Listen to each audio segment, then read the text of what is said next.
बीकानेर की विवादित गोचर भूमि को लेकर राज्य सरकार ने बड़ा कदम उठाते हुए स्पष्ट किया है कि विवादित भूमि अब पूरी तरह राज्य सरकार के नियंत्रण में रहेगी। इस फैसले के तहत ना तो बीकानेर विकास प्राधिकरण और ना ही जिला कलेक्टर इस भूमि को लेकर स्वतंत्र निर्णय ले सकेंगे।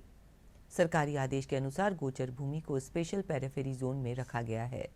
इस भूमि पर किसी भी प्रकार का विकास, निर्माण या उपयोग, परिवर्तन केवल राज्य सरकार की अनुमति से ही संभव होगा।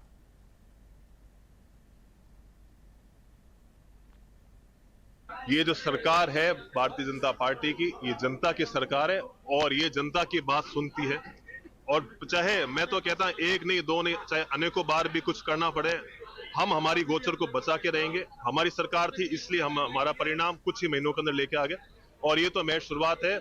आगे आगे इसके लिए हम इतने, क्योंकि आगे भी डिस्कशन का दौर चलेगा, आगे भी हम इस प्रकार से ऐसा कोई ना कुछ करेंगे। ये जमीन सिर्फ और सिर्फ गायों के उपयोग के लिए ही रहे, किसी और विकास परियोजना इस जमीन का किसी भी तरह का दुरुपयोग नहीं किया जाए इस तरह से। देखिए, माननीय सरकार ने, मुख्यमंत्री ने जो हमारी बात थी वो मानी, और इसलिए मानी कि हमारा एग्री थी और गौ माता की गौचर थी।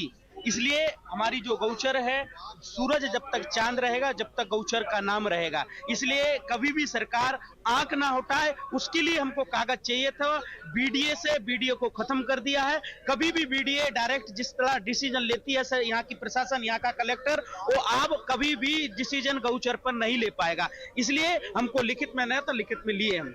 लिखित में हमारे पास आया है कि बीडीए के प्रीव्यू से, कलेक्टर के प्रीव्यू से 5418 हेक्टर गोचर लैंड चारागाह, इसको उनके प्रीव्यू से बाहर निकालते हुए पेरिफेरल स्पेशल एरिया घोषित करे हुए राज्य सरकार के अधीन कर दिया।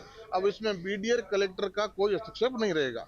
खेजड़ी पर जैसी पर्यावरण प्रेमियों की मांग है, सर्व समाज की मांग है कि विकास हो, लेकिन विकास के साथ साथ पर्यावरण प्रभावित ना हो, सस्टेनेबल डेवलपमेंट हो, इस बात के लिए पर्यावरण प्रेमी चिंतित है। उनकी चिंता निश्चित रूप से जायज है।